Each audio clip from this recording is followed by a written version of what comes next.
오늘의 그 소제목은 위대한 스승입니다. 위대한 스승이라는 소제목으로 함께 우리 13장 말씀을 계속해서 보도록 하겠습니다. 우리가 어제 봤듯이 세족은요, 단순한 발 씻기가 아니었습니다. 어떠한 퍼포먼스가 아니었어요. 세족은 예수님께서 끝까지의 사랑을 실천하는 방식입니다. 그리고 제가 어제 말씀드린 것처럼 죽기 직전에 주님이 선택하신 것이고 그 선택 가운데는 그의 가르침을 담아놓으셨기 때문에 이것은 제자들이 평생토록 주님 다시 오시는 그날까지, 세상이 끝나는 그때까지 추구해야 할 인생의 방향이 되어야 돼요. 그래서 예수님의 그 세족식, 그 안에 담긴 끝까지의 사랑의 그 방식은 우리의 삶에 깊이 새겨지고 우리의 인생의 방향성이 되어야 된다는 겁니다. 그래서 제자들이 배우고 실천할 위대한 의미가 바로 세족식에 담긴 그 사랑이고요. 또 제자들이 마땅히 따라야 할 인생의 본이다라는 겁니다. 하나님이 우리의 왕이다, 우린 찬양합니다. 우리의 주인이시다, 또 우리의 스승이시다를 우린 고백하죠. 그렇다면 백성이고 종이고 제자인 우리는 어떻게 해야 됩니까? 스승이고 왕이고 주인 되시는 그분을 쫓아가야죠. 우리가 제자라면, 우리가 정말 그분의 백성이라면, 그분의 자녀라면. 그래서 요한복음 12장 44절과 45절인데 우리 성경 있으신 분들 한번 찾아볼까요? 어제 제가 이 참고 성경들을 너무 빠르게 넘어가서 지금 좀 이번에 고민하면서 좀 읽어야겠다 싶은데, 성경 있으신 분들은 성경을 찾아주시고 없으시면 핸드폰으로 좀 보셔도 좋으니까요. 요한복음 12장 44절, 45절 한번 찾아주시면 감사하겠습니다. 네. 찾으셨으면 우리 회장님이 한번 읽어주시겠습니까? 절이 뭐였죠? 12장 44절, 45절입니다. 네, 알겠습니다. 예수께서 외쳐 이르시되 나를 믿는 자는 나를 믿는 것이 아니요 나를 보내신 이를 믿는 것이며 나를 보는 자는 나를 보내신 이를 보는 것이니라. 아멘. 네, 아멘입니다. 지금 예수님께서 뭐라고 하시는 거예요? 나를 보는 것은 누구를 보다? 단순히 나를 보는 것에 끝나는 게 아니라 나를 보내신 이를 보는 것이고 믿는 것이다라고 해요. 자, 우리 한 절 더 찾겠습니다. 요한복음 13장 20절입니다. 요한복음 13장 20절도 한번 찾아보겠습니다.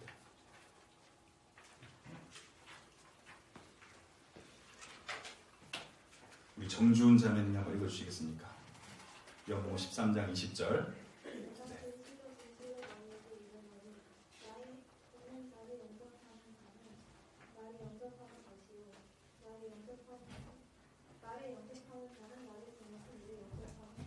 아멘. 지금 우리가 스승 되시고 왕 되시고 주인 되신 하나님 예수님을 쫓아가는 것에 담긴 그 중요한 의미, 그 원리를 예수님이 계속 설명하셔요. 나를 쫓아와야 돼. 근데 그것은 단순히 나라는 예수라는 사람 한 명을 쫓아가는 게 아니고 나를 보내신 누구를 쫓아가는 겁니까? 하나님을 쫓아간다는 거예요. 다시 말해서 하나님이 원하시는 뜻대로 살게 된다는 겁니다. 그래서 우리가 더욱더 예수님을 쫓아가는 것이 중요한 이유는 예수님이 걸어가신 길을 따라 쫓아가는 것이 무엇보다 하나님의 뜻대로 사는 거예요. 우리 성도의 삶에 가장 중요한 게 무엇입니까? 우리 성도의 삶을 정리해서 딱 하나로 정리하면 뭐예요? 하나님의 뜻대로 사는 거죠. 그게 거룩한 삶, 그게 의로운 삶, 그게 선한 삶이죠. 죄 안 짓는 삶이니까요. 그래서 결국 그것을 우리가 따라가는 가장 쉬운 방법, 가장 정리된 한 문장은 뭐예요? 예수님처럼 사는 거예요. 예수님의 가르침 따라 사는 겁니다. 그래서 지금 예수님이 계속 그 이야기를 해요. 나의 가르침대로 살면 그것이 곧 하나님을 따라 사는 것이다. 하나님의 뜻대로 사는 것이다 라는 거예요. 그래서 예수가 왕, 주인, 스승이기 때문에 그 길을 쫓아가야 됩니다. 그런데 놀라운 신비가 담겼죠. 그 길은 예수님을 보내신 아버지 하나님의 길이다라는 거예요. 그런 점에서 여러분, 우리가 예수님을 따라 산다는 것이 어떤 의미가 있는 거예요? 영광스러운 거죠. 주님의 길을 쫓아가는 거고 만왕의 왕 되신 아버지의 뜻을 발견하는 거다라는 거예요. 그래서 우리의 인생이 주님의 뜻대로 살아간다고 했을 때 그 인생이 뭐 어떻게 되는 거예요? 그래서 영광스러운 인생이 되는 거예요. 이 세상 모든 만물을 창조하시고 통치하시는 하나님의 길을 우리가 걸어가는 것이기 때문이죠.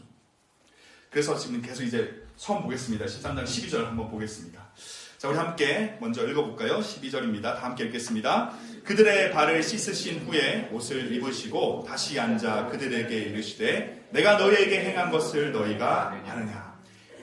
다 그들의 발을 다 씻으시고 옷을 입으시고 다시 앉았다. 우리가 어제 확인했듯이 이 세족식의 모든 과정은 철저히 주님이 다 하셨습니다. 신용하지 않으셨어요. 내가 너희들을 사랑하려고 끝까지의 사랑으로 세족식 할 건데 하면서 다 제자들 준비시키고 마지막에 짠 나타나서 숟가락만 얹는 그런 형식이 아니었어요. 어제 확인한 것처럼 처음부터 끝까지 주님이 다 진행하셨습니다. 하나님은 뭐예요? 이런 전적인 사랑, 철저한 종의 사랑, 처음부터 끝까지 예수님이 섬기는 자로 종으로서 사랑하셨다라는 겁니다. 그래서 우리가 확인할 수 있고요. 그래서 우리가 지금 이 12절에서 또 한 가지 확인할 수 있는 것은 다시 앉으시고 그들에게 말씀하시죠. 내가 너에게 행한 것을 너희는 아느냐. 이게 무슨 의미입니까? 예수님께서 행하신 세족은요, 예수님의 무한한 사랑을 깨닫는 인지적인 상태에서 만족해서는 안 된다는 거예요. 세족의 수혜자인 제자들도 예수처럼 사랑으로 섬겨야 한다는 행위적 메시지라는 거예요. 너희들 내 사랑 받았지? 끝이 아니라는 거죠. 내가 지금 행한 것의 의미를 너희가 아느냐라고 질문하시죠. 그 의미가 뭡니까? 너희들이 받은 그 사랑을 이제는 인지하고 인식하는 것에서 끝내지 말고 예수님의 사랑으로 예수님처럼 섬기라는 행위적인 메시지라는 겁니다. 이 메시지가 여러분 굉장히 우리에게 도전이 돼야 돼요. 당장 저부터 목회자인 저에게도 도전이 돼야 되고요. 또 우리 섬기미들, 우리 창공의 귀한 섬기들에도 도전이 되는 말씀이라는 거예요. 나에게 주신 그 세족식의 사랑을 내가 누렸으면 이제 예수님 여쭙는 거죠. 우리에게 질문하시는 거예요. 내가 너에게 행한 것을 너는 이제 이해했느냐. 행위적인 메시지로서 도전을 주는 겁니다. 그래서 13절입니다. 함께 읽겠습니다. 너희가 나를 선생이라 또는 주라 하니 너희 말이 옳도다. 내가 그러하다. 예수님께서는 제자들이 자신을 향해서 선생님 또 주라고 표현하는데 그것이 옳다라고 설명하셔요. 그러면 그 의미를 좀 알아야 되는데요. 우리가 흔히 아는 선생과 주의 의미와는 조금 다릅니다. 이 선생은 어떤 선생이냐면 모든 진리를 알고 가르치는 사람이에요. 모든 진리를 알고 가르치는 사람이 지금 이 선생이라는 의미입니다. 그렇기 때문에 이 선생의 의미에 담긴 것처럼 오직 누구만이? 예수님만이 그렇죠. 만물의 근원과 본질과 가치와 기능과 목적을 누구만이? 예수님만이 아시는 거예요. 예수님만이 아시고 그렇기 때문에 또 예수님은 무엇을 가르치고 아시는 분입니까? 인생의 의미와 방향과 종착지를 유일하게 아는 분이 누굽니까? 예수님입니다. 그래서 예수님이 뭐예요? 선생이다. 모든 진리, 다시 말해서 만물의 근원, 본질, 가치, 기능, 목적을 다 아시는 분, 인생의 의미, 방향, 종착지를 유일하게 다 아는 진짜 선생이 누굽니까? 예수다라는 거예요. 예수다. 골로새서 1장 16절 말씀 우리 한번 보겠습니다. 골로새서 1장 16절. 우리 은비자매가 한번 읽어주시겠어요?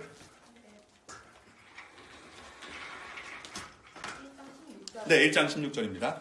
만물이 그에게서 상고되되 하늘과 땅에서 보이는 것들과 보이지 않는 것들과 혹은 왕권들이나 주권들이나 통치자들이나 권세들이나 만물이 다 그로 말미암고 그를 위하여 창조되었고. 네, 지금 뭐라고요? 만물이 그에서 창조되었다.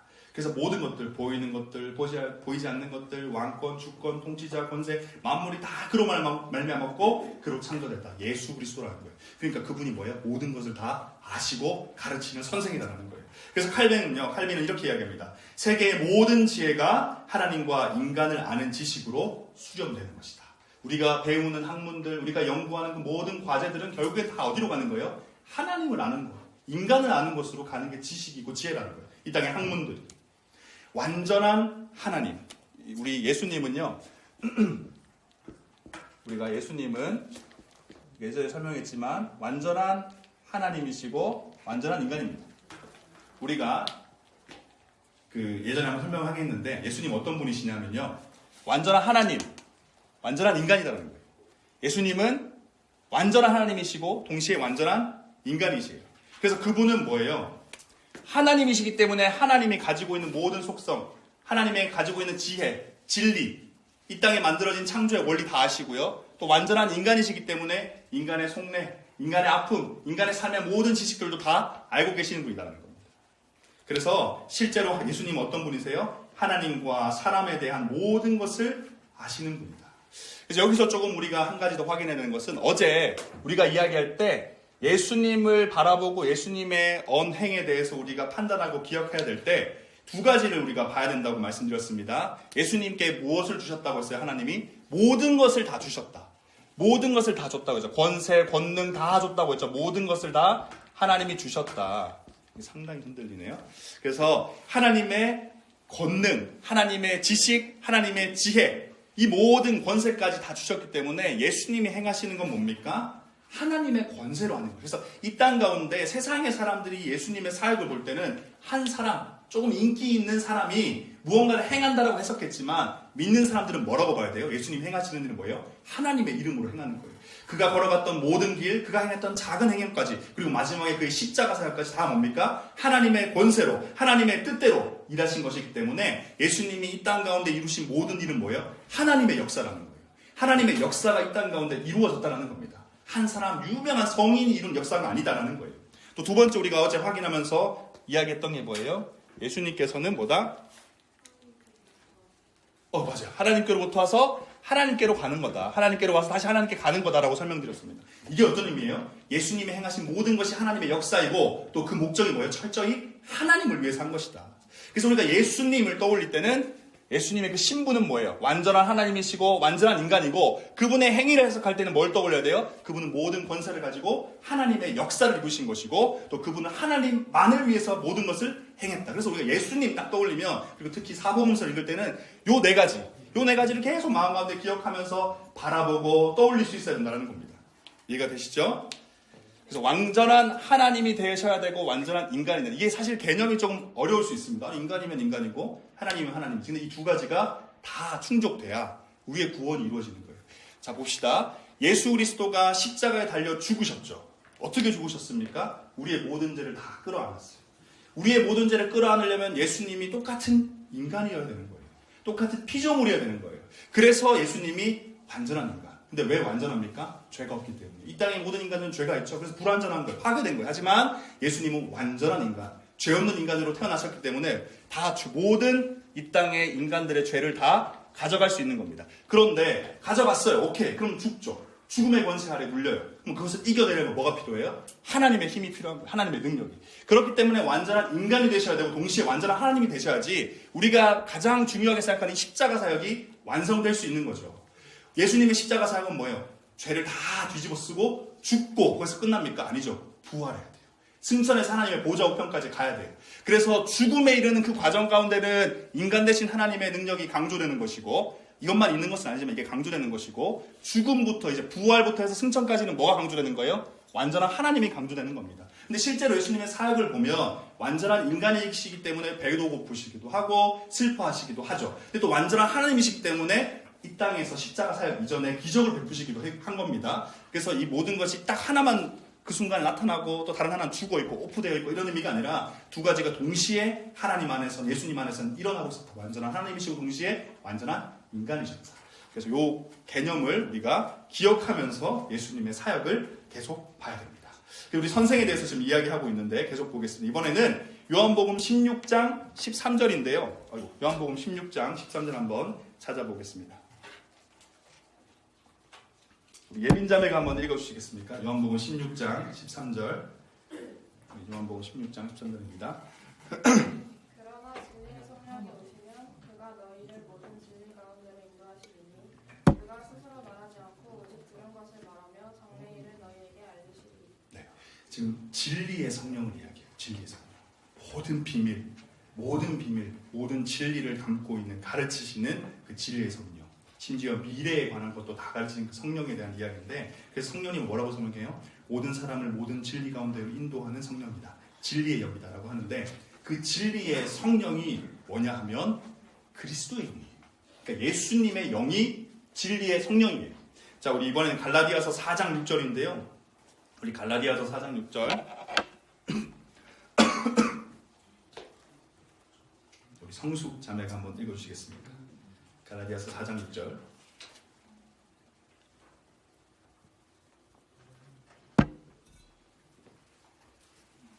내가 또 말하노니 무엇을 이유일지 자가 모든 것의 주인이나 그것을 동안에는 전과 다름이 없다. 잠시만요. 제가 잘못 적었나요? 갈라디아서 4장 6절. 예, 4장 6절입니다. 네. 다시 한번 부탁드릴게요.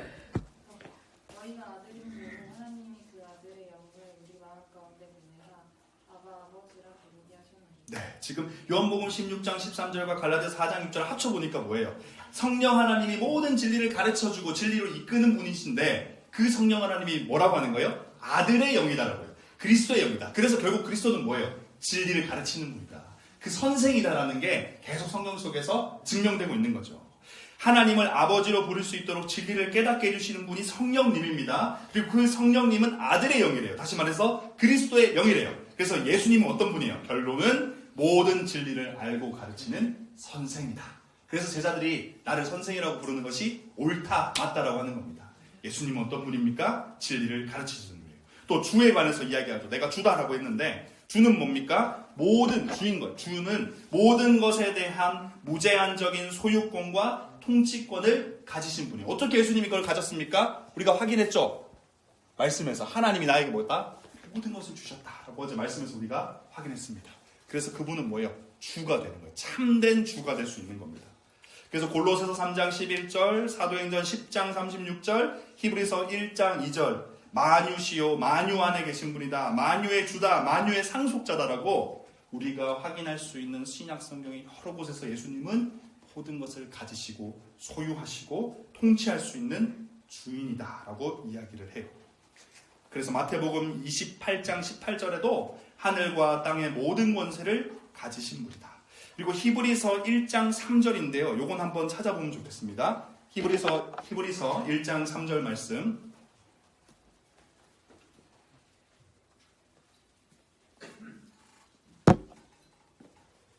우리 민영자매가 한번 읽어주시겠습니까? 히브리서 1장 3절. 네, 히브리서 1장 3절입니다. 이는 하나님의 영광의 본체시요 그 본체의 형상이시라. 그의 능력의 말씀으로 만물을 붙드시며 죄를 정결하게 하는 일을 하시고 높은 곳에 계신 지극히 크신 이의 우편에 앉으셨느니라. 네, 거기서 뭐라고 해요? 만물을 붙드신다. 만물을 붙드신다. 지금 이게 어떤 의미냐면요, 이 세상이 계속 굴러갈 수 있도록, 지금 태양계에서 이 자전과 공전이 계속 이루어질 수 있도록, 태양이 계속 불탈 수 있도록, 우리는 다 알지 못하는 물리적인 법칙, 화학적인 법칙들이 여전히 유지될 수 있도록. 여러분, 이게 당연한 것 같지만 전혀 당연하지 않습니다. 그렇지 않나요? 1 더하기 1이 계속 2일 수 있는 것은 하나님이 붙잡고 있기 때문인 거예요. 지구가 우리가 신경 한 번도 안 쓰고 기도한 적도 없지만 계속 돌아가는 것, 계속 자전공전하는 것, 하나님이 붙잡고 있기 때문인 거예요. 이 놀라운 것이 뭐예요? 지금 만물을 붙드시는 분, 누굽니까? 주인 대신 예수님이 하고 계십니다. 예수님이 하고 계십니다.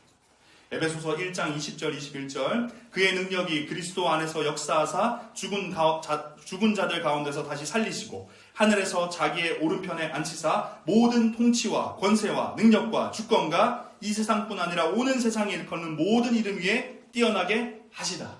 누굽니까? 예수님이다. 예수님이 이런 분이다라는 거예요. 결론은 예수는 모든 것에 대한 무제한적인 소유권과 통치권을 가지신 주인이다. 그래서 주라는 거예요. 선생이고 주가 누굽니까? 예수님이다. 지저스 크라이스트. 예수님이다. 자, 그러면 이제 질문해 봐야 되는 거예요. 너희들이 말하는 선생과 주, 맞다. 내가 그런 존재다. 그러면 이제 우리 질문해 봐야죠. 나는 정말 예수님을 선생으로, 주로 믿고 있는가? 나는 정말 예수님이 모든 진리를 가르치는, 세상 그 어디도 없는 진짜 진리를 가르쳐 주시는 분으로 나는 믿고 있는가? 나는 예수님이 정말 모든 권세를 가지고 모든 것을 통치할 수 있고 모든 것을 소유한 분으로 내가 믿고 있는가? 이 질문 해봐야 돼요. 믿고 있다면 어떻게 하겠습니까? 진리를 구하고 내 삶에 고민이 있고 선택을 할 때 누구한테 가야 되는 거예요? 예수님께 가야죠. 정말 내 삶에 어려움이 있고 내 삶의 이 상황이 도무지 해결이 안 될 때 누구에 가야 되는 거예요? 모든 것을 통치하시고 다스리시는 주님 앞에 가야 되는 거예요. 여러분, 정말 우리가 예수님을 누구로 알고 있냐, 이게 너무 중요한 거예요. 제가 신방을 하면서 항상 여쭙죠. 하나님은 어떤 분이라고 생각하세요? 이 질문에 사실 대답하기가 어려워요. 그 말은 뭡니까? 우리가 하나님이 누군지 아직 모르는 거예요. 하나님을 믿는다고 하는데 하나님이 어떤 능력이 있고 어떤 분이신지를 정리가 안 되는 겁니다. 이것은 우리의 신앙의 굉장한 위기예요. 예수님이 어떤 분이라고요? 선생이고 주다. 모든 진리를 가르치시는 분이에요.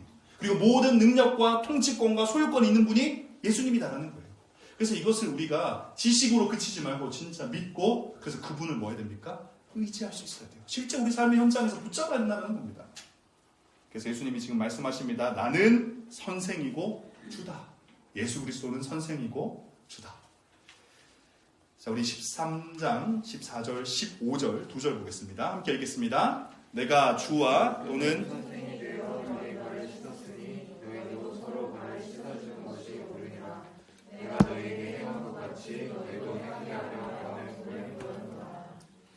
우리가 좀 전에 확인했듯이 하나님 참 엄청난 분입니다. 예수님 위대하신 분이죠.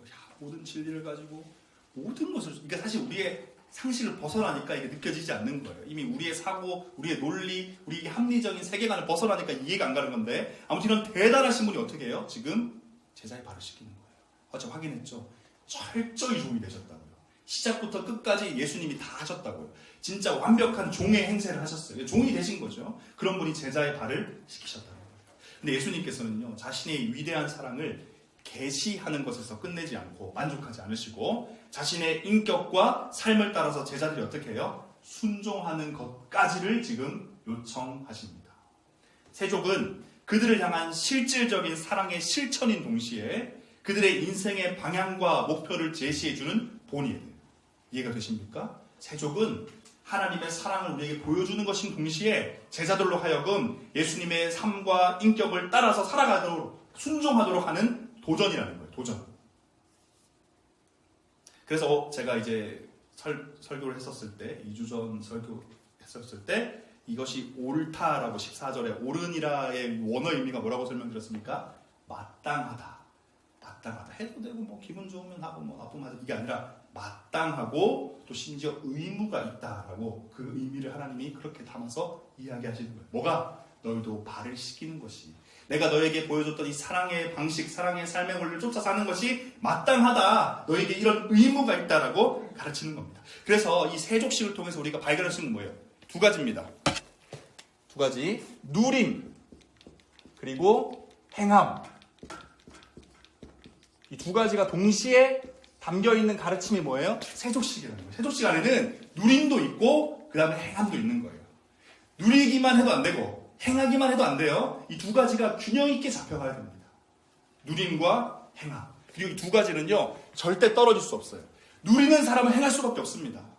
행하는 사람은 누렸기 때문에 행하는 거예요. 이해가 되십니까? 근데 사랑의 원리를 설명하면서 무한하신 절대자의 한없는 그 사랑이 내게 쏟아 부어지면 어떻게 돼요? 넘쳐 흐르는 거예요. 내가 행하지 못했다면 누리지 못한 거예요. 내가 누리지 못하면 행하지 못하는 거죠. 그래서 누림과 행함은요, 떨어질 수 없는 거예요. 우리 신앙의 중요한 원리입니다. 그래서 영적 굳은 살이 배기면 안 된다고. 하나님의 사랑에 우리가 민감하고 날마다 감격하지 못하면 행함으로 못 나아가는 거죠. 이게 어려운 이야기가 아니죠. 실제 우리 신앙이 그래요. 우리 신앙이 메마르면 왜 메마릅니까? 사랑이 없으니까 메마른 거죠. 근데 그 사랑이 내 안에 쏟아부어지면 어떻게 해요? 하지 말라고 해도 사랑하게 되고, 하지 말라고 해도 섬기게 되는 거예요. 그래서 이 누림과 행함이 세족식에 담겨있는 두 가지 의미고, 이것은 절대 떨어질 수 없는 겁니다. 그리고 사실 아무리 이렇게 하더라도 우리의 이 나약함 때문에 좀 부담이 되는 건 맞아요. 누리는 것까지는 어떻게 하겠는데 행함은 사실 또 어렵죠. 그 행함의 수준이 예수님처럼이니까요. 그런데 이때 우리에게 위로가 되고 힘이 되는 건 뭐냐면, 예수님께서 가만히 서서 가라, 해라가 아니라 뭐였습니까? 먼저 본을 보이셨어요. 그 길을 먼저 걸어가셨다고요. 그것이 우리에게 은혜가 되고 위로가 된다는 거예요. 나를 따르라 하셨다는 의미가 뭐예요? 나를 따라야 하라는 게 무슨 의미입니까? 그분이 먼저 그 길을 걸어가셨다. 먼저 실천해 보이셨다. 그래서 세족식에 담긴 사랑, 그 사랑을 인생의 방향과 목표 삼아야 하는 이 제자들이 기억해야 되는 것은 세족이라는 그 행위 자체가 아닙니다. 행위 자체가 아니에요. 그 퍼포먼스가 중요한 게 아니고 그 자체의 의미를 두는 것이 아니라 그 안에 담긴 원리를 쫓아가는 거예요. 주님이 보여주시고 친히 행하신 그 사랑의 원리를 우리가 발견하는 게 중요합니다. 그래서 제가 그때 설명하면서 이야기했던 이 최선과 겸손, 최선과 겸손의 사랑. 여기서 우리가 이제 그렇다면 이 행함의 관점에서 본다면 최선과 겸손의 사랑을 우리가 행해야 되잖아요. 그럼 우리가 기억해야 되는 건 뭐냐면, 주목해봐야 되는 건 타인에게 이제 발을 씻겨줘야 되는 거예요. 우리가 예수님의 발을 씻겨주는 게 아니고 서로니까, 제자들이, 성도들이 서로를 씻겨줘야 된다고요. 그럼 세족은 우리가 어제 확인한 것처럼 더러운 발을 씻는 거예요. 겉에서 보면. 그러면 그것이 무슨 의미라고 했습니까? 죄 씻음이라고 했습니다. 죄 씻음.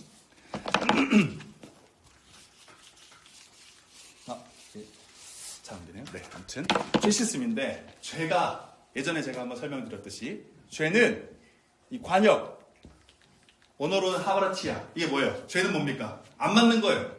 이 관역은 하나님의 뜻입니다. 하나님의 뜻. 이 뜻이라는 관역에 안 맞는 게 뭐예요? 죄예요. 뜻이라는 관역에 딱 맞으면 뭐예요? 선입니다. 그러면 죄 씻음이라는 것에서 담긴 의미가 뭐예요? 안 맞았던 것이 이제 우리에게 씻겨졌다, 용서받았다는 거예요. 그래서 이 죄의 의미는 뭐냐면 대상이 있어요. 누구에게 벌하는 거예요? 하나님께 죄를 짓는 거예요. 왜요? 하나님의 뜻에 안 맞았으니까 하나님께 죄를 짓는 거라고요. 그냥 단순히 죄가 아니고 죄는 하나님께 범하는 겁니다. 그래서 죄 씻음이라는 것은 뭐냐 하면 하나님께 지은 죄를 하나님이 용서해 주시는 거예요. 하나님이 우리가 하나님께 범한 그 죄를 용서해 주시는 게 죄 씻음이고 그것이 세족이고 그것을 하나님께서 우리에게 요청하시죠. 서로 행해라. 그러면 우리가 서로 발을 씻어주려면 다시 말해서 다른 이의 발을 씻는다는 게 어떤 의미입니까? 다른 사람이 나에게 범한 죄를 용서해 주는 거예요. 이해가 되십니까? 사랑한다는 의미가 그런 거예요. 죄가 하나님을 향한 죄였잖아요. 하나님을 향해 범한 것이었잖아요. 그때 그의 뜻에 순종하지 않은 것, 그의 마음을 아프게 하는 것. 근데 그분이 그것을 씻어주면서 용서해 주셨죠. 그럼 우리가 서로 사랑하려면 어떻게 돼요? 다른 사람이 나에게 범한 죄를 어떻게 됩니까? 용서해야 돼요. 그래서 주기도문에서 예수님 뭐라고 하죠? 어떻게 기억나시는 거 있나요? 떠오르는 거 있어요? 여기서 떠오르는 거? 네, 사여준 것처럼. 그 의미가 도대체 뭐냐면 이건 거예요. 세족식. 세족식에서 담긴 하나님의 사랑의 원리는요, 용서예요. 용서입니다. 용서해주라는 거예요. 예수님이 너희들 용서해준 것처럼 너희도 서로 사랑하라. 서로 용서해주라.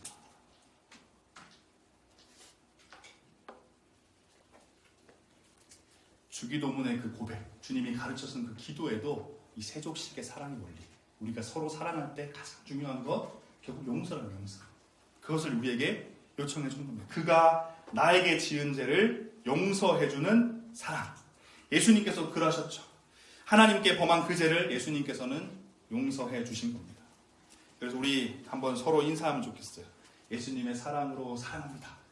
진짜 용서하는 마음으로. 내가 상처받았을 수도 있어요. 그 형제 그 자매에게 마음이 막 꿍해 있을 수도 있어요. 이제는 정말 주님의 이름으로 사랑합니다. 우리 인사 한번 합시다. 네. 앞뒤로도 하고 좌우로도 하고 정말 사랑한다. 정말 사랑합니다. 내가 용서하겠다. 네, 용서하겠다.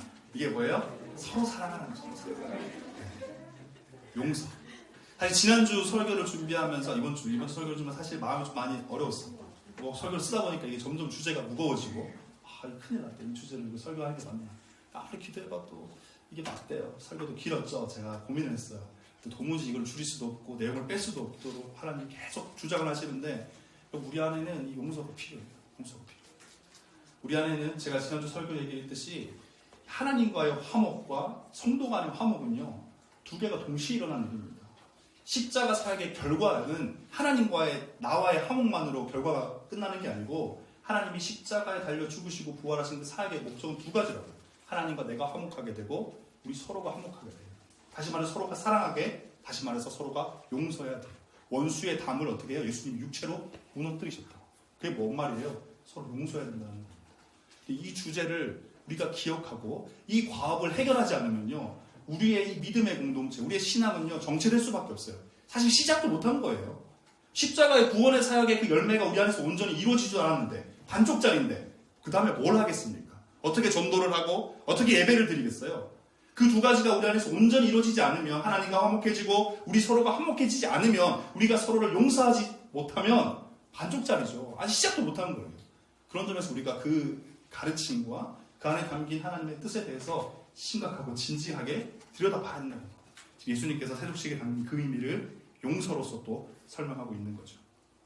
그래서 우리가 기억하면서 또 한 걸음 더 나아가면, 여기서 한 걸음 더 나아가면 자신을 낮추면서 어떻게 됩니까? 겸손으로 사랑해야 된다고 하는데, 한 걸음 더 나아가면 용서뿐만 아니라 뭐까지 포함되어 있냐면, 내가 소유한 재능과 능력, 은총, 시간, 힘을 통해서 나의 유익이 아니라 누구의 유익을 위해서? 그의 유익, 내가 사랑하는 그를 위해서 쓸 수 있어야 된다. 예수님이 그러셨죠. 자신이 가지고 있는 능력과 시간과 권세와 모든 것을 가지고 어떻게 해요? 상대방을 사랑하시잖아요. 거기까지. 용서 넘어서도 뒤따르는 거예요. 용서도 어렵지만 그 다음 일까지. 그래서 우리의 인생의 중요한 목표, 방향성은 완전히 바뀌어야 돼요. 용서하기 위해 살아가야 되고요. 용서한 다음엔 그 사람을 위해서 나의 시간과 물질과 에너지와 모든 것을 쏟아부으면서 흘려보내는 사랑이 뭡니까? 예수님의 사랑이고 제자의 삶이다라는 거예요. 그런 점에서 우리 창공의 이 섬김이의 자리는요, 이 세족식의 현장이에요. 그리고 사랑의 실천의 현장이라고 볼 수 있는 겁니다. 우리 행정 리더들, 1, 2초원, 또 세가족 목자들, 안내팀, 예배팀, 홍보팀, 찬양팀, 이 모든 자리가 뭐 하는 자리가 되는 거예요? 사랑의 실천, 세족식의 현장이에요. 내가 섬기는 우리 목원들, 내가 섬기는 우리 창공의 지체들, 내가 만나는 새가족들 다 뭐하는 거예요? 지금 세족식을 행하고 있는 거예요. 주님의 사랑으로 그들을 용서하고 내가 가진 물질과 힘으로 그들을 섬기고. 그래서 우리가 섬김의 자리에서 이것을 기억하지 못하면 축나는 거예요. 점점 더 내가 메말라져가고 나는 점점 더 비워져가고 나는 괴로워지고 비참하죠. 그러면 안 됩니다. 그래서 섬김이들은요 항상 이 원리를 기억해야 됩니다. 세족식의 원리, 그 안에 담긴 하나님의 그 사랑의 원리, 하나님께서 우리에게 요청하시고 도전하신 그 사랑의 방식. 그래서 크리스토스토무스라는 이 믿음의 선배가 있는데, 교부가 있는데요. 그분이 이런 말을 하셨더라고요. 제자가 따라가야 할 예수님의 사랑은 결코 질적인 동일성과 동등성을 가질 수는 없다. 예수님이 말씀하신 것처럼 행하라, 내가 한 것처럼 사랑하라는 이 것처럼은 그분과 동일한 열정으로 행하는 거예요. 여러분, 우리는 예수님처럼 완벽하게 사랑할 수 없죠. 불가능하잖아요. 그거 쫓아가려고 하면 아예 시작 못합니다.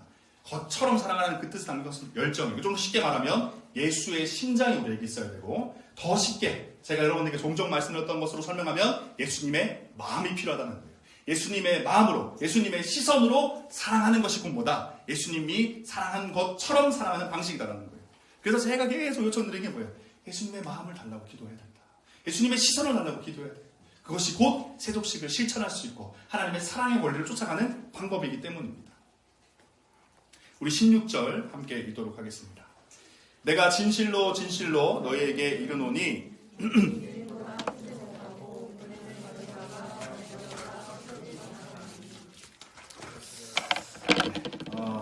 제자들이 서로 발을 씻어주는 것이 마땅한 것이라고 가르치신 예수님께서는 그런 당위성의 근거가 무엇인지 이제 설명합니다. 여기서 이 종과 주인이 나오는데, 여기서는 이 16절에서는 예수가 주인이에요. 제자들은 종입니다. 종은 어떻게 돼요? 주인을 따라가야 되죠. 더 크다라고 표현한 것은 순종의 방향을 의미해요. 더 크다는 것은 순종의 방향. 다시 말해서 주인은 뭐 하는 자리입니까? 명령하는 자리. 종은 순종하는 자리입니다. 그렇기 때문에 주인은 종보다 큰 거예요. 주인으로부터 순종할 내용이 종에게 전해지는 것이죠. 예수님과 같이 이런 좋은 주인은요, 말로만 명령하지 않고 어떻게 하셨습니까? 직접 행하시면서 본을 보여주셨죠. 예수님은 이런 주인이십니다. 그렇기 때문에 종보다 큰 주인 되시는 예수님께서는 제자들을 어떻게 하시는 분이에요? 보내는 분들입니다. 그래서 얘기하는 거예요. 보냄 받은 자, 보낸 자, 이런 설명하는 게 그런 겁니다. 그리고 제자들은 뭐예요? 종이 되어서 보냄 받은 자가 되는 거예요. 우리는 보냄 받은 자입니다. 누가 보냈어요? 예수님이 나를 보낸 거예요. 그래서 예수님은 사명을 우리에게 부여하시고 제자들은 뭐예요? 사명을 따르는 거예요. 그렇기 때문에 우리가 이 세족식에 담긴 사랑을 저버리면 이 땅에 우리를 보낸 그 보낸 목적을 잃어버리는 겁니다. 이해가 되시죠? 다시 말해서 존재할 목적을 잃어버려요.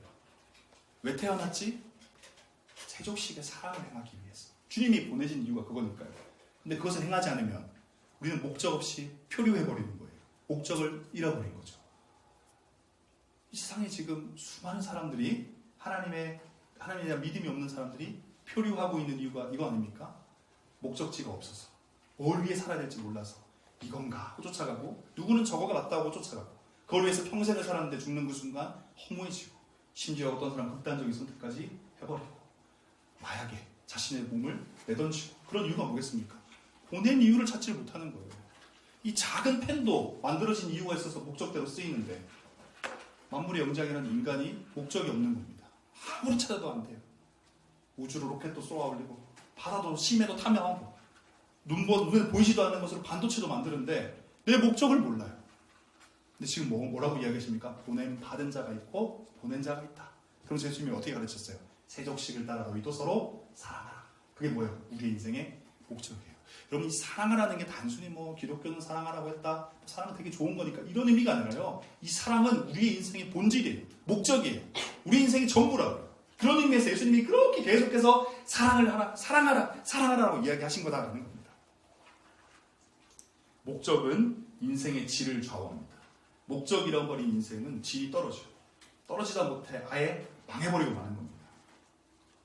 요한일서 2장 16절, 17절. 제가 장을 안 적고 절만 적어왔네요. 2장 16절, 17절. 자, 우리 이 말씀을 우리 세라자매, 한 세라자매가 읽으시겠습니까? 네. 요한일서 2장 16절 17절. 세상에 있는 모든 것이 유신의 정욕과 안목의 정욕과 이생의 사랑이니 아버지께로부터 온 것이 아니요 세상으로부터 온 것이다. 이 세상도 그 정욕도 지나가되 오직 하나님의 뜻을 행하는 자는 영원히 거하느니라. 이 세상에 있는 모든 것들, 그러니까 목적을 잃어버린 사람들은요, 이 세상에 있는 것들에서 목적을 찾습니다.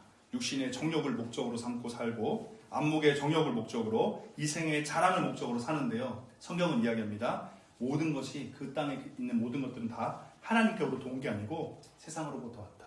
근데 더 중요한 것은 우리가 평생 가장 중요하다. 그래, 이거 없으면 살 수 없다. 이걸 위해서 내가 모든 것을 투자하겠다면서 그것을 목적 삼아 살았는데 뭐라고 이야기합니까? 이 세상도 그 정욕도 다 지나간다. 이것이 전부인 줄 알았어요. 이것대로 살면 성공하고 가치 있고 후회 없을 줄 알았어요. 근데 뭐라고 합니까? 다 지나간다. 다 사라진다라는 거예요. 아무 의미 없이 안개처럼 사라져버린다는 거예요. 근데 뭐가 남아요? 오직 하나님의 뜻, 서로 사랑하라는 우리에게 주어진 참된 목적을 행하는 자는 어떻게 해요? 영원히 거하느니라. 여러분, 질문 드리고 싶어요. 뭘 위해 살겠습니까? 무엇이 여러분의 인생의 목적이 되어야겠어요? 여러분의 인생의 방향이 무엇이 되어야 될까요? 다 사라져버리는 이 땅의 것들, 우리의 정욕입니까? 실제로 강력하긴 해요. 그것이 우리의 인생의 전부처럼 보이거든요. 돈, 쾌락, 여러 가지 것들이. 그것은 죽을 것 같아. 맞잖아요. 근데 맞습니까? 성경은 아니라고 정확하게 이야기해요. 그리고 이 마음 한켠 가운데도 알아요. 이거 아닌 것 같은데. 근데 왜 쫓아가요? 다른 대안이 없거든요. 이거 아닌 것 같다는 마음이 저 한켠에 있는데 그럼 뭐가 있지? 또 찾아봐도 못 찾는 거예요. 진리가 그 안에 없으니까 못 찾는 거죠. 근데 우리는 발견했습니다. 뭐라고 합니까? 사랑하라. 이것이 우리 보냄받은 자의 목적이다. 목적은요, 인생의 질을 좌우합니다. 그리고 우리에게 주어진 목적, 우리가 보냄받는 목적은 딱 한 가지예요. 예수님처럼 사랑하는 것. 그의 심장을 가지고 사랑하며 살아가는 것. 그런 자들은 어떻게 됩니까? 영원히 거하게 된다. 그래서 우리가 어떤 목적을 따라 사느냐는 우리가 누구를 위해 사느냐입니다. 하나님이 제시하신 사랑의 목적을 따라 살면 하나님 위해 사는 거고, 이 땅에 있는 것들 사랑 말고 다른 무언가를 위해서 살아가면 우리는 사랑의 종으로 살아가고 있는 겁니다. 점검해 보길 요청드립니다. 우리 13장 17절입니다. 함께 읽겠습니다. 너희가 이것을 알고 행하면 복이 있으리라. 예수님께서는요, 제자들의 알매 만족하지 않으십니다. 뭐예요? 지금 실행을 요구하시죠. 지금 같은 이야기를 계속 강조하시죠. 뭘 요구하신다고요? 실행해라. 실천해라. 행해라. 야고보서 4장 17절인데요. 이건 제가 읽어드릴게요. 그러므로 사람이 선을 행할 줄 알고도 행하지 아니하면 죄니라. 선 뭐예요? 아까 말씀드렸듯이 선은 뭐예요? 이 뜻에 딱 맞아떨어지는 것. 관역에 딱 맞는 것. 내 인생이 하나님의 뜻에 딱 맞아떨어지는 것. 그리고 그것은 곧 뭐예요? 우리를 보낸 자의 뜻이죠. 우리를 보낸 자의 목적. 야고보서 1장 22절 너희는 말씀을 행하는 자가 되고 듣기만 하여 자신을 속이는 자가 되지 말라. 야고보는요, 알고도 행하지 않는다면 그것은 하나님 앞에서 죄일 뿐만 아니라, 이 뜻에 안 맞았으니까 당연히 죄일 뿐만 아니라 그것에서 더 나아가서 또 뭐다? 나를 속이는 기만이 있는 거예요. 나를 속이는 기만. 바울의 표현을 빌린다면 실행에 이르지 못하는 인식의 필연적인 결과는 교만이다. 다시 말해서 알기만 하고 행하지 않는 자들은 뭐예요? 교만으로 나아갈 수밖에 없어요. 필연적으로. 실행에 이르지 못하는 하나님의 말씀을 깨닫고 성경 공부하고 하는 모든 것들의 필연적인 결과는 다보다 교만이에요. 쉽게 말해서 머리만 굵어지는 거죠. 교회 안에서 배운 지식도 많고 신앙생활도 오래 하면서 정죄만 하는 거예요. 나는 옳고 넌 틀렸어. 이게 뭐예요? 바리새인들이죠. 우리는 어떤가? 성경 공부 열심히 하면 너무 좋습니다. 말씀 읽는 것도 너무 좋아요. 통독도 열심히 안 하는 것도 좋은데 거기서 끝나면 안 돼요. 어디까지? 순종까지. 그래서 우리가 어제도 강의 끝나고 은혜 다 줬고 뭐 했어요? 실천할 거. 이 세 가지 꼭 좀. 오늘 좀 하셨습니까? 순종까지 가야 돼. 순종까지. 그렇지 못하면 알기만 하고 끝나면 그 필연적인 결과는 교만이다. 그래서 이 문제를 해결할 유일한 방법, 우리가 교만해지지 않을 유일한 방법은 아는 것을 실천하는 데요. 하나님의 말씀을 깨달았으면 순종하면 이 문제가 해결되는 겁니다. 순종하는 것은 행하는 것도 있고 멈추는 것도 있겠죠. 내가 하지 않았던 것을 하나님 하라고 하면 하는 것이고, 내가 행했던 건데 하나님 멈추라고 하면 멈추는 것. 그래서 이 두 가지가 다 포함된 게 순종입니다. 그리고 그 실천의 절정이 뭐예요? 사랑이에요. 사랑. 가장 최고봉. 사랑입니다. 고린도전서 8장 1절 지식은 교만하게 하며 사랑은 덕을 세우나니. 사랑은 그 절정이에요. 예수님께서 17절에 이렇게 말씀하시죠. 그의 뜻을 행하면 뭐다? 복이 된다. 복이 된다. 여러분 이것은 두 가지로 구분할 수 있습니다. 첫 번째, 복은 알미 아니라 삶과 결부되어 있다. 복은 아는 게 아니에요. 아는 게 복이 아닙니다. 뭐라고요? 행하면 복이 있다고 했죠. 우리의 삶, 실제적인 삶의 현장과 결부되어 있어요. 뭐가? 복이. 구약시대에서도요. 모세를 통해서 하나님께서 그들에게 요청하셔요. 뭘 요청하시냐면 신명기 11장 26절 29절인데 한번 찾아볼까요? 신명기 11장 26절에서 29절입니다.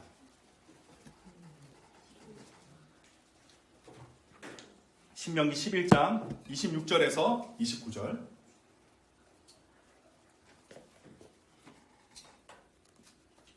네, 이번에도 세라 자매가 한번 읽으시죠. 이번에는 구세라 자매가 한번 읽으시겠어요? 우리 신명기 11장 26절 29절.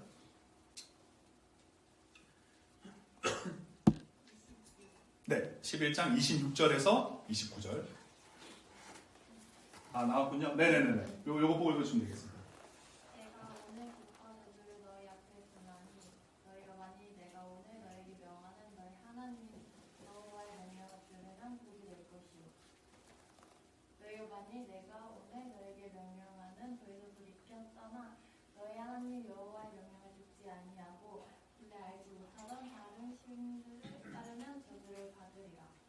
내 하나님 여호와께서 네가 가서 차지할 땅으로 너를 인도하여 들이실 때에 너는 그이신 산에서 축복을 선포하고 에발산에서 저주를 선포하라. 모세가 이스라엘 백성들에게 요청합니다. 뭐라고 해요? 순종해라. 순종하면 복 받는다. 불순종하면 저주 받는다라고 얘기해요.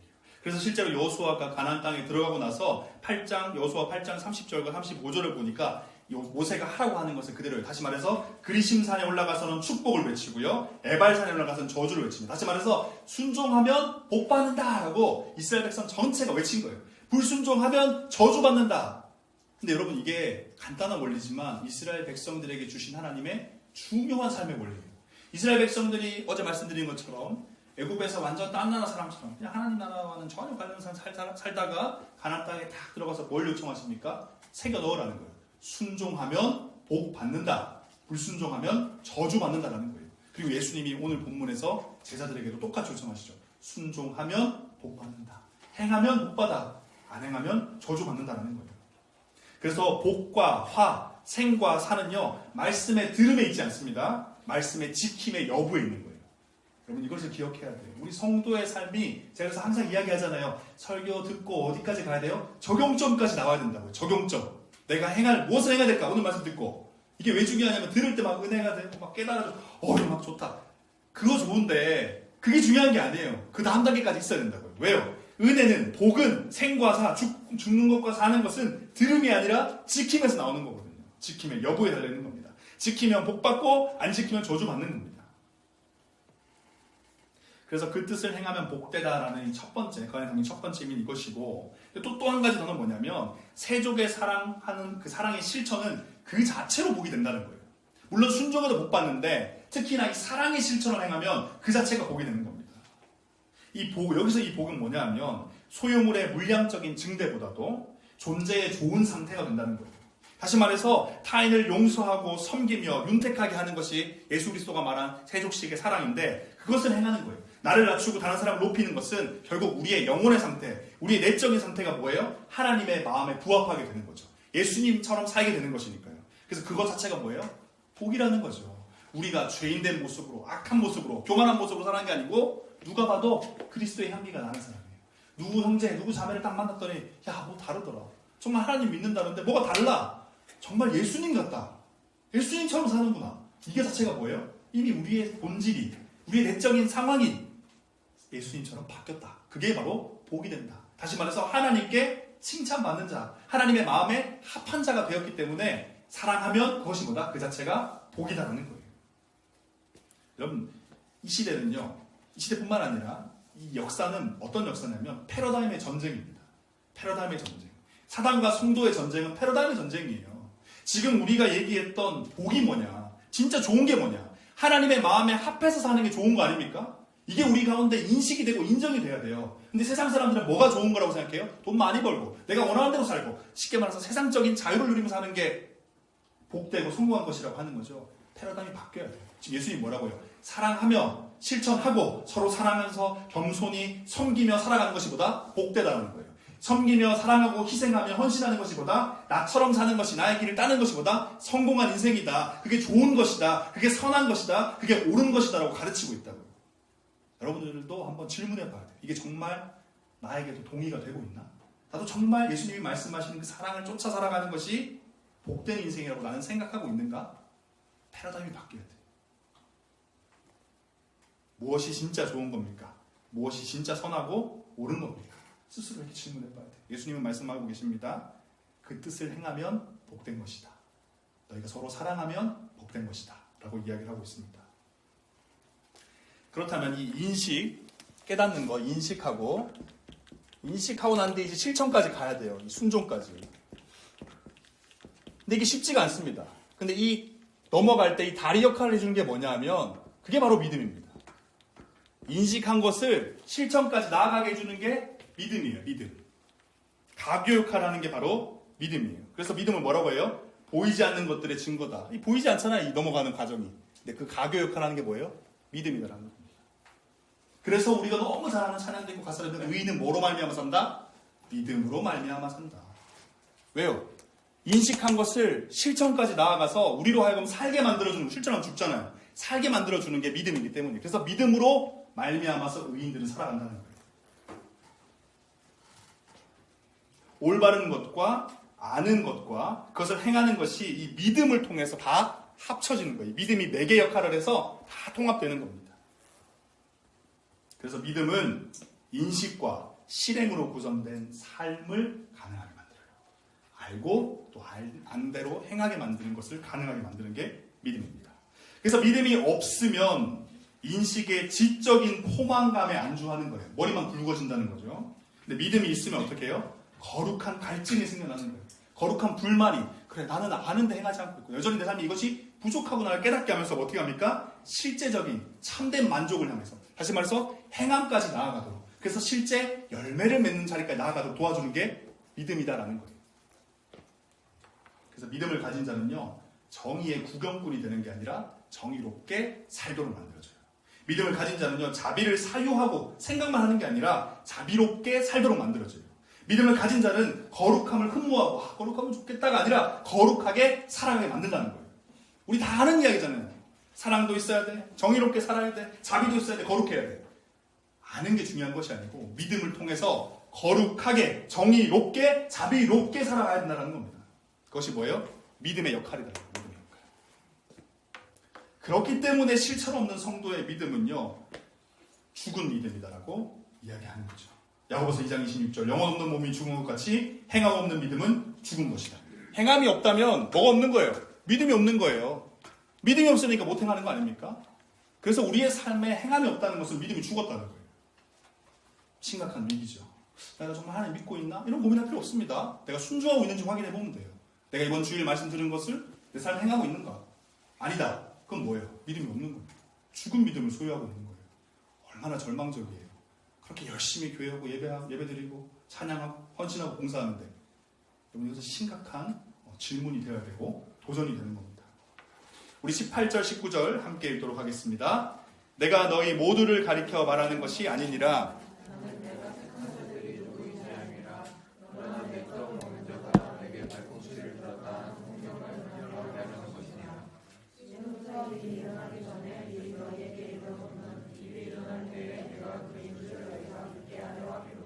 그럼 13장을 전체를 쭉 읽어보면요, 13장에서 계속 발견되는 것 중에 하나가 뭐냐면, 예수님이 계속 무슨 이야기를 하면 나에게 속한 사람과 속하지 않은 사람을 계속 구분해요.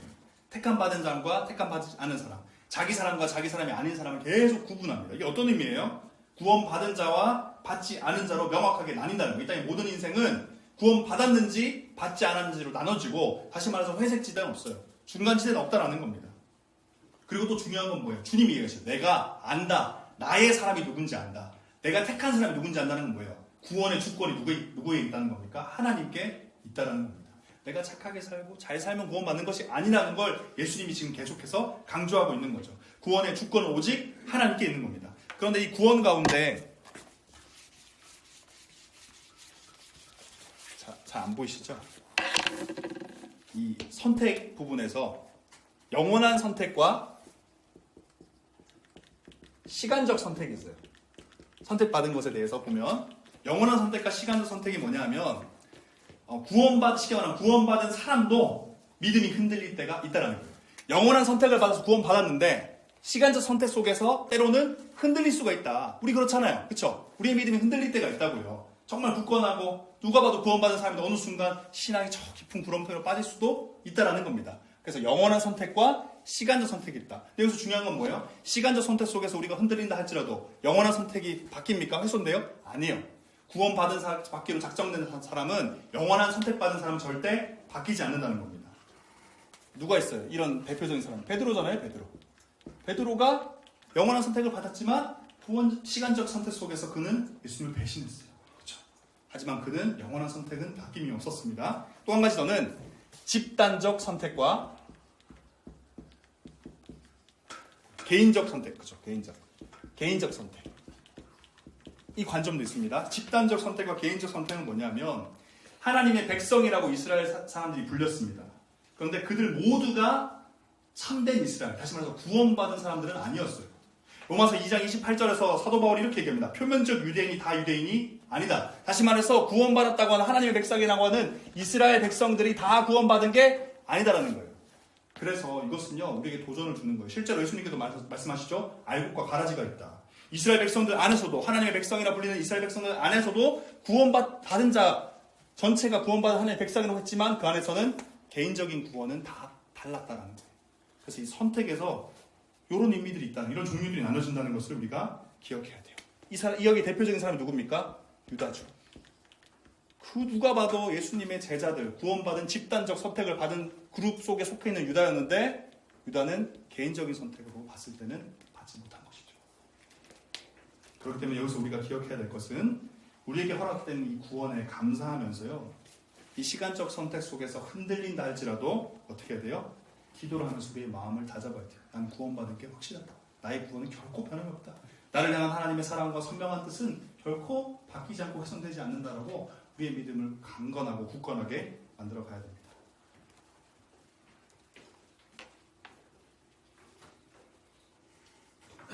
우리 20절 말씀입니다. 20절 말씀 함께 읽겠습니다. 내가 진실로 너희에게 이르노니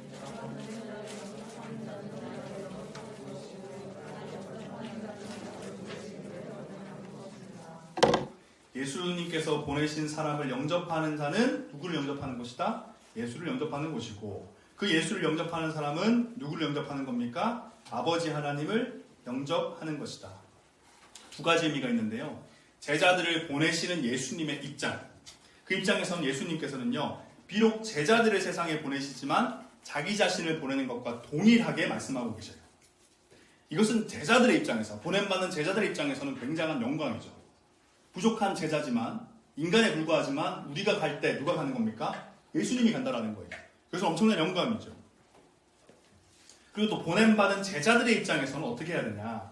예수님을 내가 온 게 아니고 예수님을 대신해서 왔다. 내가 온 게 아니고 예수님이 온 것이다 라고 하면서 우리는 어떻게 돼요? 겸손함으로. 누가 봐도 예수님의 제자답게 오만과 방자를 경계하면서 우리가 보냄받은 자답게 해야 한다는 거예요. 다시 말해서, 쉽게 말해서 스승의 이름이 모독되지 않도록, 모독당하지 않도록 항상 우리의 삶을 점검하고 조심해야 돼요. 저는 이렇게 말씀드리고 싶어요. 하나님 나라의 대사죠. 대사. 하나님의 이름으로 왔으니까. 그리고 또 우리 누굽니까? 그리스도의 제자죠. 품격을 지켜야 돼요. 여러분의 삶에 그런 품격이 있었으면 좋겠어요. 나는 예수 그리스도의 제자다. 나는 하나님이 보내신 성도다. 이 땅 가운데 증인이다. 라는 품격이 있어야 돼요. 어느 곳에 가도. 이 품격이 훼손되지 않아야 됩니다. 그리고 우리 창공 딱 떠올리면 누가 봐도 정말 예수님의 제자들의 공동체지, 그런 형제자매들이 모여있지, 그런 품격이 우리 가운데 있어야 돼요. 그래서 뭘 해야 됩니까? 스승처럼 말하고 행동해야 돼요. 다시 말해서 예수님처럼, 예수님과 같이 예수님의 삶을 계속 곱씹고 묵상하면서 삶의 어느 곳에서 누구를 만나든 무엇을 하든 항상 예수님처럼 살도록, 예수님처럼 행하도록. 그래서 예수님의 삶을 우리가 사복음서에서 계속 묵상하고 기억해내야 되는 겁니다. 그래서 우리가 궁극적으로 이루어야 되는 것은 보냄받은 제자는 스스로가 통로가 돼야 돼요. 하나님의 그 뜻, 하나님의 그 행함을 가감없이 흘려보내는 통로가 되어야 됩니다. 그의 인격과 그의 삶이 우리를 통해서 온전히 흘러가도록. 그것이 제자의 품격이에요. 21절과 22절입니다. 함께 읽겠습니다. 예수께서 이 말씀을 하시고 심령이 괴로워 증언하여 이르시되 너희 중 하나가 나를 팔리라 하시니 제자들이 서로 보며 누구에게 대하여 말씀하시는지 의심하더라. 예수님께 괴로움이 지금 찾아옵니다. 너희 중에 하나가 나를 팔리라. 이 원어의 의미를 보면요, 이것은 미래에 관한 예언이 아닙니다. 이건 증언이에요. 다시 말해서 과거에 일어났다. 이 시제로는 사실 과거 현재인데 증언을 하고 계세요. 팔 것이야 라고 하면서 미래 예언이 아니고. 유다가 지금 아직 배신한 상황은 아니죠. 그런데도 예수님께서 이미 일어난 일을 내가 보고 얘기하는 것처럼 증언하신 이유는 뭐냐면, 유다가 우리가 어제 확인했듯이 그의 마음 가운데 마귀의 생각을 받아들였고 자신의 모든 주권을 다 마귀에게 내어준 것이죠. 그래서 마음 가운데 이미 예수님을 팔 그 죄가 현실이 되었기 때문이에요. 그래서 예수님께서는 증언하시는 겁니다. 그가 나를 팔 것이다. 그가 이미 죄를 지었다. 그렇기 때문에 예수님에 대한 이 유다의 배신이 공식화된 시점, 그가 그 죄를 지은 그 공식화된 시점은 언제예요? 사탄이 유다에게 들어간 그 시점이 이미 마음을 내어준 그때가 이미 유다는 죄를 지은 시점이에요. 그렇기 때문에 우리가 어제 얘기했던, 그렇기 때문에 마음이 무너진 그 순간, 사단이 우리 마음 가운데 들어와서 우리의 주권을 주도하고 죄의 길로 들어서게 하는 그 마음이 시작된, 마음이 뺏긴 그 순간부터 이미 뭐예요? 죄를 범한 겁니다. 행동은요, 죄를 짓는 그 행동은 그 뒤에 자연스럽게 따라오는 것일 뿐이에요. 자연스러운 결과예요. 그럼 뭘 해야 됩니까? 마음을 지켜야 되는 거예요. 나 행하지 않았으니까. 마음은 무너졌는데 행하지 않았으니까 죄 안 지는 거예요? 아니, 예수님이 이미 얘기했잖아요. 이미 그가 죄를 지었다는 거예요. 증언하셨다고 했잖아요. 그래서 예수님께서도 뭐라고 이야기하시는 거예요? 마음으로도 지은 죄도 이미 지은 죄다라고 얘기하신 거죠. 가르치면서도. 그래서 그럼 마음을 지켜야 되는 거예요. 마음을 지켜야 되는 거예요. 그러면 계속 봐야 되는데, 예수님이 이제 괴로움이 찾아왔는데 왜 괴로워하셨을까? 앞으로 지금 자신에게 벌어질 십자가의 사건 이런 것 때문일까요? 근데 그런 게 아닙니다. 오히려 예수님께서는 유다가 지금 배신한 것, 다시 말해서 십자가 사역이 자신으로 하여금 영광받았다라고 설명한다고 했죠. 그렇다면 그 괴로움의 이유는 결국 유다에게 있는 거예요. 자신이 겪게 될 일이 아니고 유다라는 게 한 사람 때문에 지금 예수님이 괴로워하는 겁니다. 마태복음 26장 24절, 인자는 자기에 대하여 기록된 대로 가거니와 인자를 파는 그 사람에게는 화가 있으리로다. 이 땅의 사람들은요, 원수가 당하는 화가, 원수가 크게 힘들어하고 아파하면 아유 꽃이다 이러면서 기뻐하겠죠. 근데 예수님께서는요, 오히려 괴로워하세요. 잠언 24장 17절, 내 원수가 넘어질 때 즐거워하지 말며 그가 엎드러질 때 마음에 기뻐하지 말라. 물론 예수님은 신이시기 때문에 후회하지 않으십니다. 그게 한 일을. 괴로움도 없겠죠. 근데 그와 동시에 뭐라고요? 다 지워졌네요. 인간이시니까. 인간이시기 때문에 괴로움을 느끼시는 거예요. 앞서 나왔던 것 같이 예수님께서는 유다가 택함받지 않고 구원에 이르지 못할 것을 아시고도 그를 차갑게 대하지 않으셨죠. 열애시키지 않았어요. 똑같이 세례를 베푸시고 어제 말씀드렸듯이 이 회개의 문을 열어두고 계셨습니다. 그가 지금 마주하게 될 이 죄의 형벌, 그것을 지금 주님께서 오히려 괴로워하고 계시는 거예요. 그가 맞이할 미래가. 여러분, 이런 걸 보면서 정말 하나님이 사랑이 없습니까? 정말 하나님에게 긍휼도 자비도 없는 분이에요? 그렇지 않거든요. 우리 지금 13장에서 특히 유다와 예수님의 관계를 계속 보면요, 뭐가 나타나는 거예요? 하나님의 그 하나님의 사랑. 물론 다른 제자들 향해서도 그 사랑이 드러나지만 유다에게도 동일하게 그 사랑이 지금 나타나고 있는 거거든요. 하나님이 정말 사랑이 없습니까? 자비와 긍휼이 없는 분이 아니다라는 거예요. 그렇다면 이제 우리는 어떻게 해야 될까? 이 예수님의 모습을 보면서 뭘 본받아야 될까요? 마음에 안 드는 그 사람, 믿고 증오하고 심지어 원수적인 그 사람을 보면서 우리는 어떤 마음을 가져야 될까? 예수님을 보면서 우리는 어떤 마음을 가져야 될까요? 자, 이제 마무리할 텐데, 예수님께서는 계속 이야기를 하시죠. 유다에 대해서 이야기를 하십니다. 팔자가 여기 있다. 나를 넘길 자가 여기 있고 난 죽을 것이다 라고 이야기할 때 제자들의 반응은 의심하고 또 곤혹스럽고 그러면서 배신자가 누군지 색출하길 원했어요. 근데 예수님께서 그렇게 말씀하신 의도는요, 뭐 범인을 찾아내라 이런 의미가 아니라 구원을 위해서, 순종을 위해서, 사랑을 위해서 앞으로 벌어지게 될 이 십자가 사역을 두고 제자들로 하여금 미리 마음의 준비를 하라고. 그들의 믿음이 흔들리지 말라고. 물론 그럼에도 베드로와 같이 제자들은 다 무너졌지만 하지만 예수님의 입장에서는 준비하라고, 앞으로 벌어질 일들을 준비하라고 이야기를 하신 겁니다. 배신자가 있고 그 때문에 나는 죽게 될 것이다 라고 이야기를 하신 거예요. 그러면서 뭘 이야기하는 거예요? 아, 정말 말씀하신 대로 자신의 죽음에 대한 예언이었음에도 그 예언마저도 다 이루시는 분이구나. 정말 그분이 참 주인, 참 스승, 참 신이시구나 라는 걸 깨달으라고 예수님이 그렇게 이야기를 하신 겁니다. 네, 오늘 우리가 22절까지 봤는데요. 그 이후로는 또 내일 보도록 할 텐데 어제와 동일하게 우리 오늘 함께 배우고 나눴던, 함께 봤던 이 말씀들을 가지고 은혜를 받은 것들을 좀 쭉 기록해봤으면 좋겠습니다. 오늘 제가 따로 키워드는 안 드렸는데 우리가 봤던 말씀들을 핸드북 보시면 다시 돌이켜보시면서 쭉 읽어가면서 3쪽을 보시면 됩니다. 3쪽의 바른 은혜들을 하나도 빠짐없이 내가 다 적어보겠다라는 마음으로 핸드북이 없으시면 뒤에서 받아가 주시고 마음으로 한번 다 기록해보세요. 하나하나 꾹꾹 눌러 담는 마음으로. 그리고 그 다음은 가장 중요한 건 뭡니까? 적용점을 꼭 적으십시오.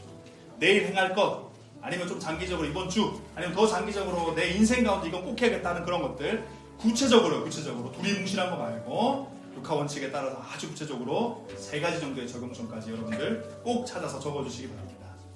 시간은 우리 40분까지 40분까지 하도록 하겠습니다. 40분까지 받은 은혜 쓰시고 오늘 은혜 가운데 적용할 것들까지 한번 써주시면 감사하겠습니다.